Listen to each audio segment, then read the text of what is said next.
Irã, vamos começar? Vamos. A ideia é a gente falar aí, como eu comentei no começo, a gente inclusive o assunto, quem sugeriu esse assunto foi São José dos Campos, Nayara. Tudo bem, Nayara? Minha namorada tá aí, O Suelen. assunto, Uhum. Suelen, prazer, Isabela. Suelen. Prazer, Ó, gente. Marli. Minha tia. Então, a ideia é falar sobre crenças, né? Sobre comportamentos. Inclusive, foi um tema que o próprio Irã sugeriu, né? Quando a Exatamente. gente decidiu fazer essa live. Irã, você falou que tinha um case aí para trazer para gente É. sobre uma jovem. Fala para gente sobre esse case.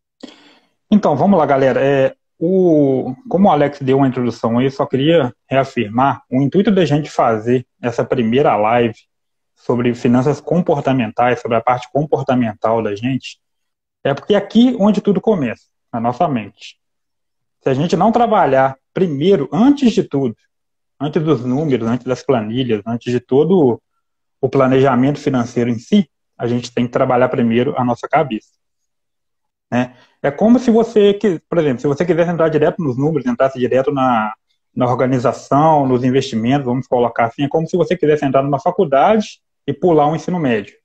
Uma hora ia dar ruim, uma hora você ia parar, uma hora você não ia conseguir acompanhar. Então, o intuito é justamente esse, trazer para vocês essa parte de comportamento. E para trazer, né, começar a trazer essa introdução a crenças comportamentais, as crenças financeiras em si, eu queria trazer um caso real, uma coisa que aconteceu com uma norte-americana chamada Leslie, tá? Isso é de um livro, que é até o subtítulo da nossa live, que chama A Mente Acima do Dinheiro. Essa menina, que chama Leslie, aos 7 anos de idade, os pais dela, para toda tarefa que ela fazia dentro de casa, seja lavar um copo, arrumar uma cozinha, ajudar a mãe a passar uma vassourinha na casa, ir na padaria buscar um pão, enfim, para qualquer tarefa que ela fazia, ela ganhava uma moeda, ganhava um pouquinho de dinheiro, né, da mãe dela, para começar a entender como que é a vida financeira. E nisso, ela era orientada a fazer o seguinte: todo o dinheiro que ela ganhasse, 50% ela teria que poupar, teria que guardar, e 50% ela poderia fazer o que ela quisesse. Ou seja, pegava metade, guardava, e a outra metade ela fazia o que ela quisesse. Isso foi sendo feito, né? O que ela fazia? Durante o mês, ela ia, pegava todo o dinheiro que ela recebia, pegava 50%, colocava dentro de um cofrinho, e os outros 50% ela ia e comprava o que ela queria. De repente, um doce, um brinquedo, enfim, o que ela quisesse, certo? No final do mês, ela ia ou com a mãe ou com o pai até o banco e guardava esse valor que ela poupou durante todo o mês. Foi aberta uma conta poupança para ela no banco, né, em nome dos pais delas. Quando ela fizesse 18 anos, ela ia lá e poderia retirar esse valor. Isso foi sendo feito dos 6 aos 13 anos. Quando ela atingiu essa idade de 13 anos, ela foi, né, com o mesmo procedimento, com a mãe no banco ao fim de um mês, com o dinheirinho dela que ela guardou, para poder depositar. Ao chegar no banco, a hora que a mãe foi fazer o depósito, ela tirou o extrato e viu que a conta estava zerada, totalmente, não tinha mais dinheiro nenhum. Ela tomou um susto, né, não entendeu o que aconteceu e perguntou ao bancário, que já era amigo dela, né, de tempos ali que ela já vinha trabalhando, o que tinha acontecido, como que aquele dinheiro tinha sumido. Aí ele falou que na semana anterior o pai dela tinha ido lá, tinha retirado aquele valor todo, entendeu? Aí elas ficaram perplexas, não entenderam nada, porque o pai delas não tinha comentado. Foi até em casa, chegou para abordar o pai. O que tinha acontecido com aquele valor ali, né? Por que ele tinha pego aquele dinheiro, porque ele não tinha informado nada à família. E a abordagem do pai dela foi simplesmente falar: eu precisei usar o dinheiro era meu, se um dia eu tiver de novo, eu reponho para ela. Mas aquilo, essa forma que ele fez, que ele tratou essa parte da menina, essa parte emocional, essa parte financeira da menina, causou um choque muito grande nela. Ou seja, o que criou na mente daquela menininha de 13 anos? que não se podia mais guardar dinheiro, né? Se você guardasse dinheiro, alguém ia lá e roubaria de você, entendeu? O que ela começou a fazer a partir daí? Todo o dinheiro que ela recebia, ela ia e gastava tudo, ela não guardava um centavo, ela achava um jeito de gastar aquilo na mesma hora, né? Isso foi acontecendo nos 13, quando ela atingiu a adolescência, entrou na vida adulta, ela criou essa crença na cabeça dela que não se podia guardar dinheiro, que de alguma forma o dinheiro ia sumir. Isso foi ocorrendo, ocorrendo, ocorrendo, até que na vida adulta ela se tornou uma compradora compulsiva. Acumulou dívidas, acumulou financiamentos e se enrolou e teve uma vida financeira desastrosa. Então, Alex, por que eu trouxe esse case? Porque ele é um case real, é um case que aconteceu de fato com uma pessoa e ele nos mostra justamente o que a crença, né, sobre o dinheiro traz para a gente. Eu gostaria que você falasse um pouquinho para a gente, né, como que essa crença é formada na cabeça das pessoas. Exatamente. O que ela teve exatamente o que eu vou explicar aqui. Como que a crença ela é construída como a crença ela é construída, nas memórias são construídas e que reflexos que elas trazem para a nossa vida. Ela teve ali um impacto emocional para ela, porque ela ficou 7 anos guardando, pelo que você falou, né? Dos 6 até os 13, ela ficou guardando o dinheirinho dela. E aí, quando ela foi buscar o dinheiro, não tinha nada lá, né? E talvez se o pai tivesse chamado e explicado, de repente, antes dela descobrir, talvez fosse diferente, né? Talvez fosse, mas ela se sentiu ali furtada, roubada, e criou essa crença nela. Tem um livro aqui, que é um livro do autor, é um best-seller, acho que o contrário eu vou ler para vocês, é Poder e Alta Performance. Nesse livro, tem a seguinte definição do que são essas crenças. Porque, na verdade, quando a gente nasce, Irã, quando a gente nasce, nós nascemos como se fosse uma máquina de computador. Aqui em São Paulo tem um lugar que antigamente as pessoas iam lá para montar um computador lá na Santa Efigênia. Você ia, comprava o HD, comprava a memória, montava toda a máquina, só que a máquina vinha sem nada. E aí você tinha que ir instalando software, instalando antivírus, instalando todos os programas lá. Quando a gente nasce, não é diferente. A gente nasce sem nenhum sistema, nenhum plugin instalado, né? Exatamente. E aí, o que ele fala aqui sobre esses programas, né? Ele diz o seguinte: crenças são programações mentais aprendidas ao longo da vida com base no que? Guarda isso aí, ó, no que vimos, no que ouvimos e sentimos sobre forte impacto emocional. E foi o que essa jovem passou, né? Sobre forte impacto emocional ou por repetição. Aí ele finaliza a frase dizendo: são as nossas verdades e convicções através das quais enxergamos a nós mesmos e os outros. Ou seja, esse texto ele narra exatamente o que essa criança ainda, né, passou. E aí vale reforçar que essa formatação, esses programas mentais e essas crenças, elas são mais fortes na fase em que a gente está do 0 até 12, 13 anos. Então, nessa etapa, a gente ainda não tem... Exato.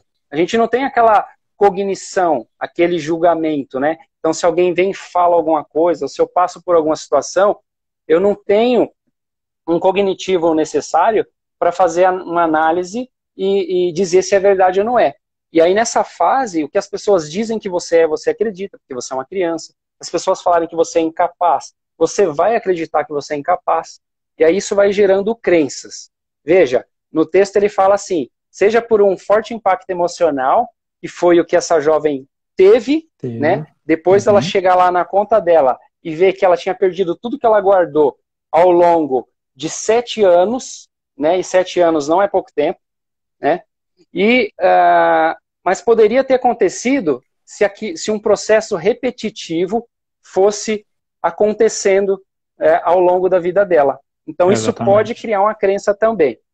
até usando esse gancho dessa história que você contou dela, eu queria que a galera que comentasse que tem aí, não queria entregar a idade de ninguém, não, mas quem nasceu lá nos anos 80, final dos anos 70, vai lembrar, você comenta aí se lembra, levanta a mãozinha aí. A gente teve um problema na economia brasileira da hiperinflação, não sei se quantos aqui vão lembrar disso. Naquele momento da hiperinflação, qual que era a situação ali? Você ia no supermercado, tinha um cara que ficava marcando o preço lá, né? Então, o que acontecia? A inflação era tão alta, tão absurda, que se você fosse de manhã comprar alguma coisa e voltasse à tarde, o preço já era outro. Então, o pai de família, a mãe de família, recebia o salário, trabalhou o mês inteiro, aí ela recebia o salário dela, Irã. Aí imagina, a pessoa saía correndo no supermercado. Ela ia correndo no supermercado, porque se ela deixasse para o dia seguinte, ela não conseguiria fazer a compra do mês. Porque o preço tinha um cara lá que estava com a maquininha na mão alterando os preços. Né? Aí, ó, o Patrick está falando, é verdade. Então, essa era uma realidade, né? Que pensa naquele momento as famílias, o pai de família, ele trabalhou o mês inteiro, aí ele chegou para fazer sua compra, ou aconteceu alguma coisa, ele não conseguiu manter a família.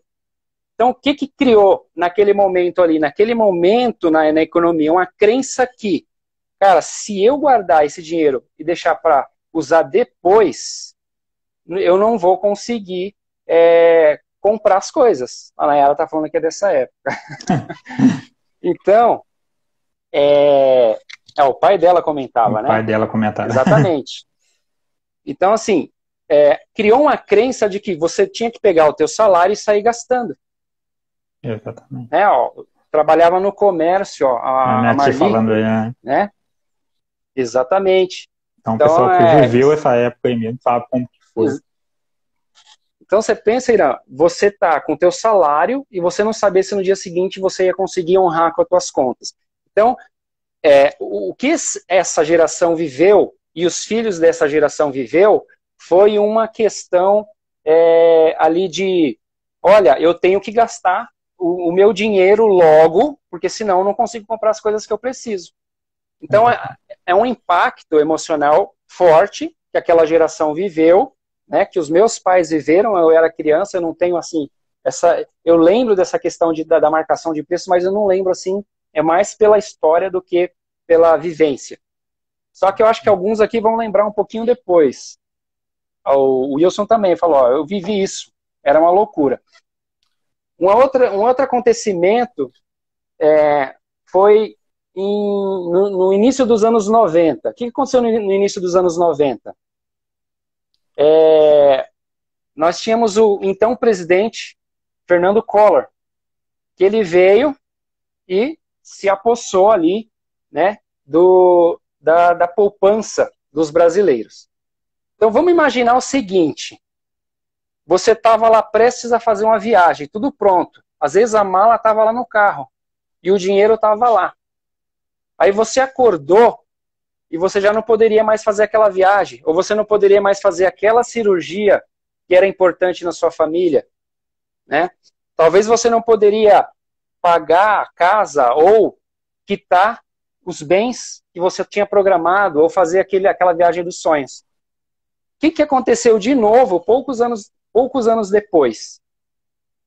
Tinha que estocar nos armários ali, ó, o Sonivaldo. Exatamente. Então, assim, criou uma crença nova para as pessoas de que guardar dinheiro é ruim. Porque pode, assim, ó, você vê que é muito parecido com a situação dessa jovem de novo. Você vê, a gente nem combinou isso, mas a história é muito parecida com a dela. Parecida, é verdade. Você foi lá, passou... Você imagina as pessoas que guardaram toda a aposentadoria delas. Ó, a Carlinha falando aqui, ó, meu pai perdeu as economias. Isso eu lembro bem. Então você imagina as pessoas que guardaram a poupança delas e aí no dia seguinte ela acorda e vê que não tem mais nada lá. Então, cria esses acontecimentos, né, de forte impacto emocional, vão criando crenças de que, olha, guardar dinheiro é perigoso, não é bom, de que eu tenho que gastar tudo que eu ganho, né, como foi o caso lá nos anos 80. Uhum. Então, são crenças que as nossas gerações, aí, nossos pais, viveram, e elas foram construídas mediante o quê? A forte impacto emocional ou por algum processo de repetição.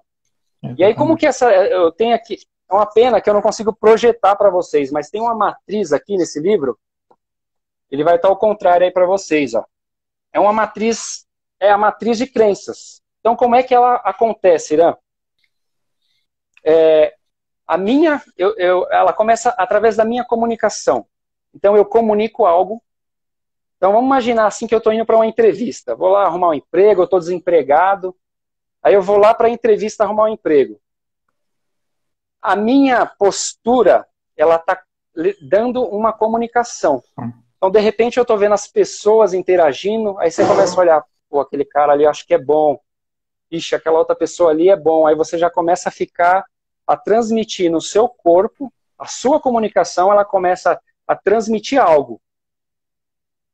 Essa comunicação, o que ela vai fazer? Ela vai gerar um pensamento. Que pensamento que pode vir? Ah, eu acho que eu não vou conseguir, porque tem muito cara bom aqui. Ou o cara fala inglês, ou o cara morou fora do país, o cara trabalhou nas melhores empresas, né? Então, gerou um pensamento. Automaticamente, quando você pensa algo, esse algo ele traz ali um sentimento. Quer ver um exemplo? Vou dar um exemplo engraçado. Imagina que você está lá na tua casa e aí você está de calça e sobe uma baratinha aqui ó, dentro da calça. Só de pensar, você já sente algo, né? Já dá um arrepio, exatamente. Você já fica... Fala, Luciana, tudo bem? Seja bem-vinda aí, Luciana. Então, só de você pensar, você já tem aqui um sentimento de medo ou de nojo. Então, a formação de crença, ela começa o quê? Com a tua comunicação. A tua comunicação, ela gera um pensamento. O teu pensamento gera um sentimento. E esse sentimento, ele vai se tornar uma crença.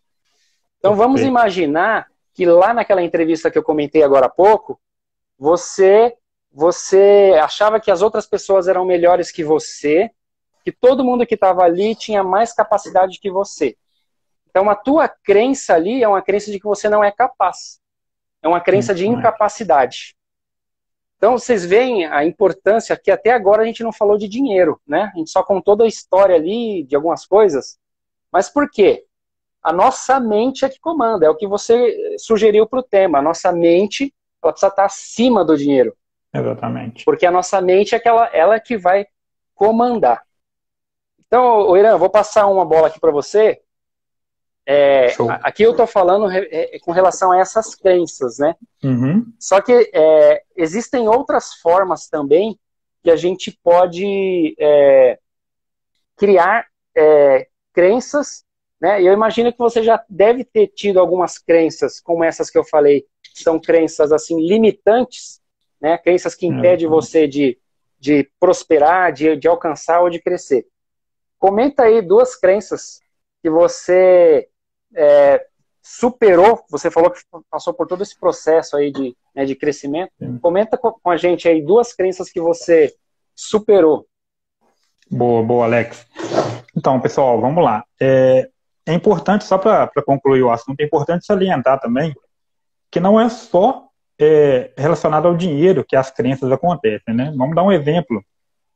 Aqui, até na nossa própria cidade, há 10, 15 anos atrás, quando a gente saía para a rua, era uma coisa tranquila. Às vezes você ia para a praça, conversar com amigos, fazer talvez uma festa num bar, você saía tranquilo, você não tinha aquele medo.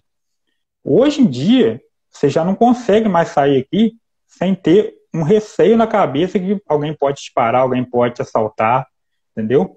E isso também gera uma crença limitante na gente. A gente já sai de casa com medo de alguma coisa acontecer. Então é só para salientar que não é somente no dinheiro que isso acontece em toda a nossa vida. Exatamente. E o que você colocou é perfeito, porque esse nome, limitante, né?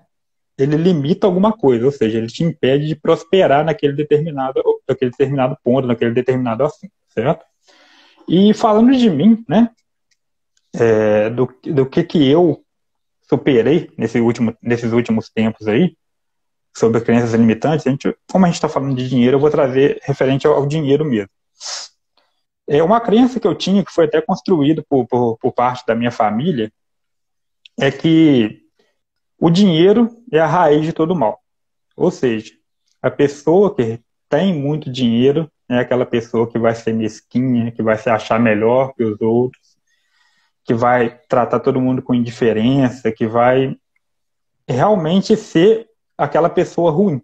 Ou seja, eu fui meio que criado para viver, né, num regime que eu tinha que praticamente, digamos assim, sobreviver. Eu tinha que ter um emprego onde eu poderia somente viver com aquilo ali, construir minha vida, sair para mim trabalhar, chegar em casa, curtir meu pequeno lazer, dormir e amanhã aquilo se repetir, entendeu?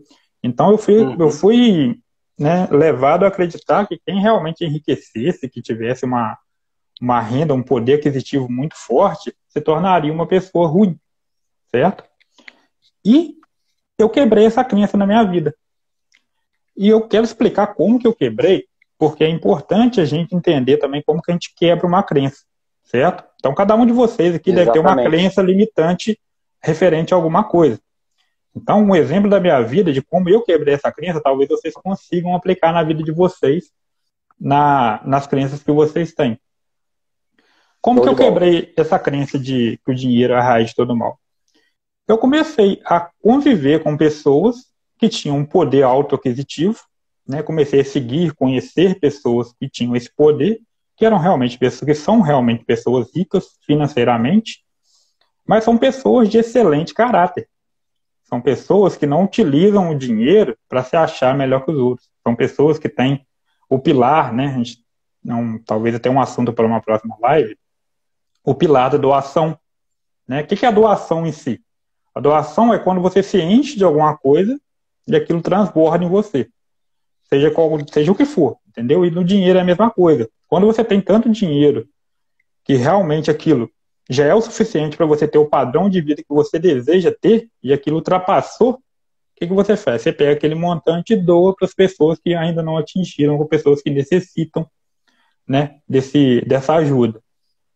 Então, eu gosto muito de uma frase que o Henry Ford fala, que o dinheiro não muda o homem, o dinheiro apenas desmascara o homem. Ou seja, se você já é uma pessoa ruim, uma pessoa mesquinha, uma pessoa de mau caráter, o dinheiro só vai te dar poder para poder demonstrar aquilo. Ele não vai te mudar. Se você é uma pessoa que tem caráter, uma pessoa que já tem o costume, tem um prazer de ajudar pessoas, de realmente fazer o bem em si, né? O dinheiro não vai te mudar, ele só vai potencializar isso. Ele vai te fazer trazer mais o bem ainda para as pessoas. Então, é uma crença que eu quebrei dessa forma. Eu comecei a conhecer pessoas que realmente tinham alto poder aquisitivo, que utilizam esse poder aquisitivo para fazer o bem, né? Então, isso serve de exemplo aí, galera, para quem tem uma crença limitante que realmente precisa quebrar. Existem várias formas, entendeu? Esse é só um exemplo meu, mas vocês também podem aplicar na vida de vocês. E uma crença que eu adquiri desse tempo para cá, principalmente depois que eu comecei a conhecer mais o mundo financeiro em si, é a crença que é o seguinte: enriquecer para mim agora é uma questão de escolha, não é uma questão mais macroeconômica. É uma questão que só depende da minha pessoa, das minhas escolhas, entendeu? Existe, gente, existe um caminho da prosperidade, entendeu? Eu e o Alex, nós não somos influencers digitais que vai chegar aqui para vocês e falar que daqui a 10 anos vocês vão atingir R$1 milhão investindo na Bolsa de Valores, enfim, né? Seria bom, né? Não seria ruim, não. Mas coisas que a gente ouve muito na internet aí, né? Muito youtuber falando, você vai começar a investir na bolsa, vai multiplicar o seu dinheiro, não sei o que tem. Não é isso. Tá? Existe um caminho. Não que não seja possível, né? Não é provável, na verdade. Né? Não é somente o investimento. O investimento é parte do enriquecimento, mas não é só ele por si que vai te fazer enriquecer, entendeu? Então existe esse caminho, como eu queria e te salientar. E traçar ele ou não só depende de você, não depende de mais ninguém. Então, se você quiser traçar o caminho da prosperidade, entrar no ciclo da prosperidade mesmo, começar a construir riqueza, você consegue, entendeu? Depende das suas escolhas. Só que aqui vem o principal motivo, a mensagem que a gente queria passar para vocês, né, referente a essa questão da crença financeira. Que para você construir riqueza, para você construir, né, uma criação de riqueza em si mesmo, né, riqueza para cada um é diferente, talvez não seja só atingir um valor financeiro alto, às vezes é ter tempo para estar com a família, às vezes é viajar o mundo, entendeu? Mas o dinheiro vai te levar a fazer isso. Para construir isso, você tem que quebrar primeiro as suas crenças limitantes, entendeu? Se você achar que você não consegue enriquecer, não, enriquecer não é para mim. Enriquecer é para quem já nasceu rico, para quem tem família aí de alto escalão, aí sim, aí eu te falo, você não vai enriquecer. Se você não acreditar que você pode, se você não acreditar que você pode prosperar, você não prospera. Tudo começa por aqui, tudo começa na nossa mente. Concorda, Alex? É isso aí. Certo? Concordo. Então, E vocês, galera, eu queria que vocês colocassem e comentassem pra gente quais são as crenças limitantes de vocês em relação ao dinheiro, né? O que vocês pensam aí? Ou até fora do dinheiro, não tem problema. Se vocês puderem comentar com a gente aí, compartilhar, é interessante. E eu queria trazer também uma frase, né, que quem está mais no mundo das finanças aí conhece, né, o Warren Buffett, que é o maior investidor do mundo. Ele é considerado o maior investidor do mundo. Qual que é a crença dele? A crença dele é a seguinte: dinheiro é bom para fazer mais dinheiro. Olha o nível de mentalidade que o cara chegou. Isso não é uma crença limitante. Isso é uma crença verdadeira para ele. Ou seja, quanto mais dinheiro ele tem, mais dinheiro ele faz. Entendeu? É o famoso, a frase que o norte-americano usa, né, que é o make money, fazer dinheiro de fato. Exatamente. Né? Então, ele faz isso. Ele é um cara que, para ele, o dinheiro serve para fazer mais dinheiro. Entendeu? Olha só, uma crença limitante do Wilson que colocou aqui, ó, se eu ganhar metade do que aquela pessoa recebe, para mim já está ótimo. Isso é uma crença limitante. Pode ser o dobro, Wilson. Pode ser o dobro, você pode atingir aquele valor, né? Então, galera, Que dinheiro, olha lá, que dinheiro é só para pagar conta, a Thalita comentou aqui, ó. Agora aprendi que não é. Só para lembrar, a Thalita, eu estou mentorando a Thalita. A Thalita conversou comigo hoje, falou que está tendo muitos ganhos. Fico muito feliz de saber que aquilo que a gente está aplicando com as pessoas já está trazendo resultado. Então você falou aí de uma mentalidade do Warren Buffett, né? Exatamente. E dinheiro é bom para ganhar dinheiro. Quem olha friamente essa frase, Ira, pensa que o cara só pensa em dinheiro. Na verdade, não. Na verdade, se a gente pegasse o montante que o Warren Buffett doou, né, que são bilhões de dólares, ele já esteve entre os homens mais ricos do mundo, né? Ele ainda é vivo, ele poderia facilmente estar ali, lá na ponta, entre os mais ricos, né? Do mundo, então, assim, é a forma como ele mentaliza o dinheiro. A maioria de nós vai pensar assim, dinheiro é para pagar boleto, dinheiro é para pagar dívida, dinheiro é para gastar, dinheiro é para comprar. Então, na mentalidade dele, dinheiro é bom para fazer mais dinheiro. Exatamente. Então, esse é um exemplo de um cara milionário, é um cara que tem uma metodologia de fazer dinheiro. Então, às vezes, nós deixamos de observar que método, que ferramenta que esses caras usam para conseguir fazer dinheiro. Perfeito, né? Alex. Então, a gente fica... Tem até umas frases que eu trouxe aqui também, né? Seria a seguinte, ó: se eu soubesse como fazer, a gente começa a fazer afirmações. Se eu soubesse fazer o que o fulano sabe fazer, eu já estava ganhando dinheiro. Uma outra frase aqui, ó: se eu conhecesse fulano... Fala, Carlão. Boa noite. Boa noite, se eu conhecesse fulano, né? Se eu tivesse tempo. Se eu tivesse tempo, eu conseguiria fazer mais dinheiro, eu conseguiria fazer isso, eu conseguiria fazer aquilo. Ah, se as pessoas me entendessem, né? Ah, ninguém me Exatamente. entende, por isso que eu não consigo fazer as coisas. Ou ah, se as condições fossem outras, se não fosse o coronavírus, né? Então a gente começa a colocar no nosso dia a dia, ou uma frase bem famosa aí, ó, dinheiro não dá em árvore. Então são Perfeito. afirmações que a gente Exatamente. faz, que aquela questão que eu falei lá no começo das formações de crença vão criando memórias, Exatamente. percepções, e aí não é uma fala minha, isso é uma fala de estudos científicos, de formações das memórias, de crenças. Então ela parte às vezes de uma fala simples. Né? Tem até um Exatamente. versículo, é o livro mais vendido do planeta, está escrito assim como tu pensas, tu és. Então, se na tua Perfeito, mentalidade você perfeito. pensa dessa forma, você é dessa forma. Está escrito lá na Bíblia. Para quem não, você pode pegar só porque ele tem muita sabedoria nesse livro, mas só para contextualizar um pouquinho do que a gente está falando aqui. Exatamente. Olha o Patrick, educação financeira e inteligência para saber aplicar o dinheiro é fundamental para conseguir prosperar. É isso aí. Exatamente. A Isabela colocou aqui também economia e disciplina. Isso aí. Né? O motivo ele te faz começar, mas a disciplina vai te fazer continuar. Né? E tem mais outra, só mais umas duas frasezinhas aqui também que eu ouço muito das pessoas falar, que é aquela famosa frase, né? Dinheiro não traz felicidade. Se você pensar no dinheiro como a Exatamente. produção de felicidade em si, realmente ele não te traz felicidade. O dinheiro é um potencializador de escolhas. Só que as escolhas que você fizer, se elas te fizerem mais feliz, consequentemente o dinheiro vai te fazer mais feliz. Então é uma crença que as pessoas têm limitante, né? O dinheiro vai te ajudar a potencializar as escolhas. Se você souber fazer boas escolhas, consequentemente você vai ser mais feliz. E a última é aquela, né? Todo mundo fala, só se vive uma vez. Então, essa frase que é o gancho que eu queria trazer, só se vive uma vez. É isso aí, só se vive de fato uma vez.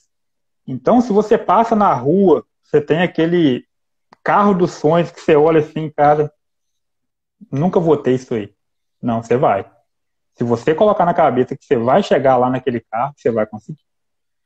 Se você quer viajar para um lugar fora do Brasil, vamos dar um exemplo, vou trazer um sonho meu. Meu sonho, eu tenho um sonho de viajar para Londres. Eu quero conhecer Londres. Eu acho muito linda a cidade, entendeu?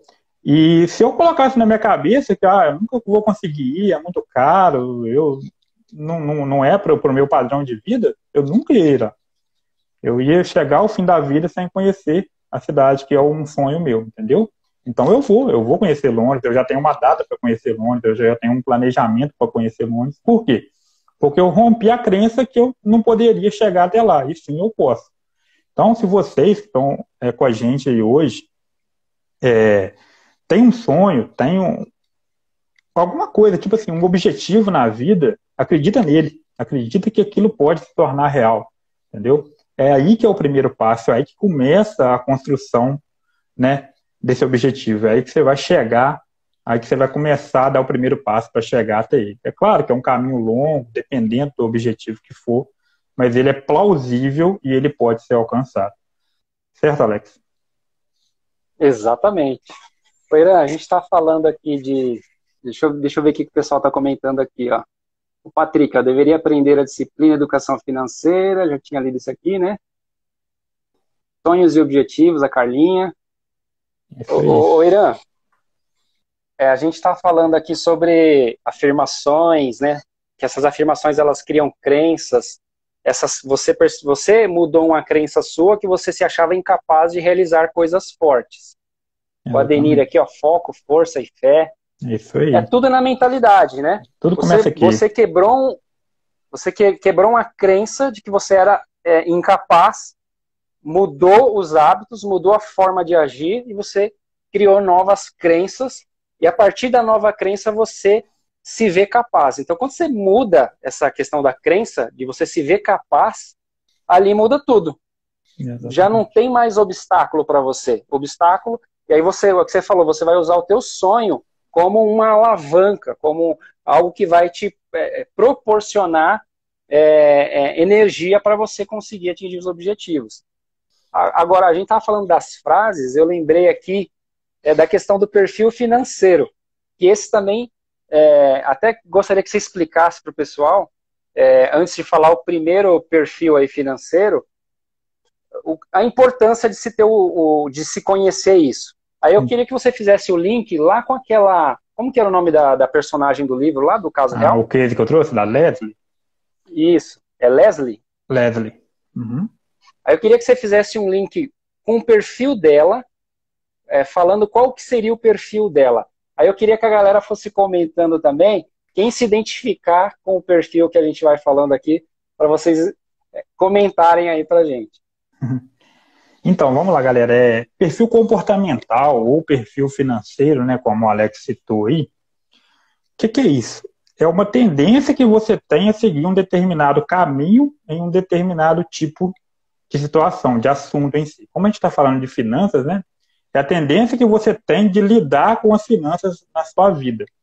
Então, é importante a gente salientar aqui também que a gente não está rotulando ninguém, entendeu? São tendências, ou seja, quando você ouvir o que a gente vai falar sobre perfil comportamental, na hora da sua cabeça vai bater, pô, acho que eu tenho um pouquinho disso aí, tenho um pouquinho daquilo ali e tal, mas não é um rótulo, tá? É só uma tendência que as pessoas têm de seguir aquele determinado caminho. Eu tenho o meu, o Alex tem o dele, né? Todos nós temos aí. E o primeiro que eu vou falar, então, é o perfil, né, que aquela menina, a Leslie, do case que eu trouxe aqui, começou a se tornar a partir dos 13 anos de idade, quando ela sofreu aquele trauma emocional. Que perfil que é esse? É o perfil gastador, a pessoa que gasta muito dinheiro. Qual que é o lema dessa pessoa? É melhor viver bem hoje, porque amanhã nem pode chegar. Tá? Então, o que isso reflete, né? É uma pessoa que só se preocupa com agora. Entendeu? Ela não está preocupada com o futuro. Ela quer viver bem o hoje. Então, é uma pessoa que geralmente gasta tudo que ela recebe logo na sequência que ela recebe. É uma pessoa que tem a tendência, às vezes, de acumular dívidas. Eu vou te falar que não é nenhuma pessoa que, às vezes, não guarda um dinheiro. Às vezes, ela até guarda um dinheiro. Mas só que para que ela guarda? Para uma próxima viagem, para um próximo final de semana. Entendeu? Então, Desfrutar, né? Desfrutar, exatamente. É uma pessoa que está totalmente concentrada, minha tia falando eu, está concentrada em viver o hoje. Então ela não está preocupada, está com zero preocupação com o amanhã, entendeu? Então tem os seus pontos positivos, é claro. É uma pessoa interessante, é uma pessoa boa de conversar, porque ela experimenta várias coisas, ela tem vários hobbies diferentes, às vezes ela conhece vários locais diferentes, ela está sempre na moda, tem tendência de estar vivendo aí sempre na moda. Então, tem seus pontos positivos, mas também tem seus pontos negativos. É admirada, né? Por todo mundo. Por todo mundo, exatamente. É aquela pessoa que você entra na rede social dela e fala, pô, esse aí vive bem. Mas é uma pessoa que não... Aquela visão que você tem, ela não reflete pro outro lado. É uma pessoa que é totalmente dependente do salário dela. Se um mês ela fica sem receber o salário, ela já totalmente vira uma bola de neve na vida dela, entendeu? Ela tem totalmente uma insegurança em relação ao futuro, não tem reserva de emergência, né? Enfim, são vários pontos negativos também que essas pessoas têm, né? E eu queria que você trouxesse, Alex, pra gente, então, o perfil que é exatamente o oposto desse perfil gastador. Fala um pouquinho pra gente. Então, vamos lá. Eu vou falar um pouquinho aqui que é o perfil oposto ao que você falou, que é o perfil da Leslie, que ela é o perfil gastador. Eu vou trazer aqui um pouco das características do perfil poupador. Perfeito. Então, que características tem esse cara? Ele sabe a importância de guardar. Então, ele sempre vai viver com menos do que o que ele ganha. Então, ele tem essa característica de sempre fazer uma reserva financeira, e normalmente a reserva financeira dele é uma reserva considerável, né? Certo. Ele restringe ali os gastos dele ao necessário. Então ele limita ali a não ficar trocando de carro toda hora, a não andar com a roupa da última moda, né? Então ele vai ser um cara que vai ter o estilo mais simplão, né? Ou a mulher ou o cara, né? E normalmente vai ser aquele cara que vai ser chamado de pão duro. É o cara que dá tchau de mão fechada, né? Exatamente. Exatamente. Então, ele leva um pouquinho esse rótulo aí, né? Agora, pontos fortes do poupador é que ele é um cara disciplinado, Irã. Normalmente, o poupador ele é um cara disciplinado. Outra coisa de qualidade que ele tem, que é um ponto forte, por exemplo, a gente está chegando agora na Black Friday. Na Black Friday começa a aparecer um monte de tentações ali, 2 por 1, 10 por 1. Ele vai ser o cara que ele vai resistir a esse tipo de situação. Então, normalmente, esse cara ele é firme nas decisões dele. Ele consegue seguir um roteiro, ele consegue ter disciplina, né? E ele consegue resistir àquela tentação da promoção ali, da venda, daquela coisa toda, né? Então, agora, os pontos fortes. É um cara disciplinado, é uma pessoa disciplinada, resistente aos apelos de consumo, né? E firme em suas decisões. O que tem de ponto fraco nessa pessoa? Ele vive um certo conformismo no padrão de vida dele. Então, ele não está nem aí se o carro dele está velho. Uma outra coisa que vai ser ruim é que ele, por exemplo, a família inteira está viajando lá, vai fazer o cruzeiro no final do ano, vai todo mundo viajar. Aí o sujeito ele vai dar aquela segurada. Então, o que vai acontecer? Ele vai deixar de viver algumas experiências na vida dele. É uma pessoa que está muito preocupada com o futuro, né, Alex? E acaba não preocupa tanto com o presente. E vai criar algumas situações de família, porque a esposa às vezes queria viajar e o cara está segurando o dinheiro. Então, tem ali os pontos fracos também, né? Não tem certo e não tem errado, né? Não tem o ideal, igual a Nayara. Qual é o tipo ideal? Não existe. A ideia é que quando você tem um perfil e teu esposo tem um perfil totalmente oposto ao seu, quando você identifica qual é o perfil um do outro, Nayara, você consegue equilibrar, você consegue compreender melhor o outro. E aí buscar um meio termo para que os dois evitem a discussão, evitem o problema, ou o seu sócio ele pensa muito diferente de você. Então, quando você sabe qual que é o perfil do teu sócio, do teu companheiro, você consegue equilibrar essas questões de relacionamento, inclusive, evitar aí, né? Agora, existe um outro perfil aqui, Ira, que é o do descontrolado. Aí, vamos ver quem que é o descontrolado. O cara não sabe quanto ganha e muito menos com o que ele gasta. Não tem ideia nenhuma. O dinheiro, normalmente ele fala assim, o dinheiro sumiu. Caiu dia 5 o dinheiro, quando ele foi olhar no dia 6 já não tem mais nada. O dinheiro some. Essa é a frase que ele costuma dizer. Ele usa com frequência o cheque especial, ele está sempre ali usando o limite do cartão de crédito. Então, é um pouquinho da característica aí do cara que é o descontrolado, né? Eu conheço algumas pessoas assim. Qual que é o ponto forte desse cara? Ele gosta de agradar pessoas. Então, normalmente, o cara que gosta de agradar pessoas, ele consegue construir relacionamentos. Então, isso é legal, é um ponto forte. E, geralmente, ele cede quando tem dinheiro, para evitar que as pessoas pensem a respeito de dinheiro. Então, indisciplina, esse é um ponto fraco dele. Ao contrário do que eu falei aquela hora, o cara que tem aí esse perfil descontrolado, se você der uma regrinha para ele, olha, você precisa seguir esse controlezinho aqui e tudo mais, ele não vai conseguir. Você vai dar planilha para ele, esquece, ele não quer saber de planilha. Ele não quer ver controles nenhum. Então ele é um cara mais assim, sem orientação, indisciplinado, e é difícil dele conseguir fazer um planejamento financeiro.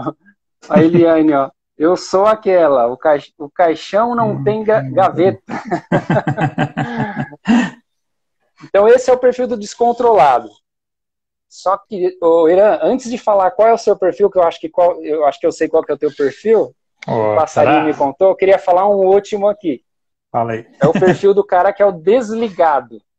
A minha sogra aí, a Sueli, ele é o cara... tá na live com a gente. Já bem-vinda, Sueli. Normalmente o desligado ele gasta menos do que ele ganha.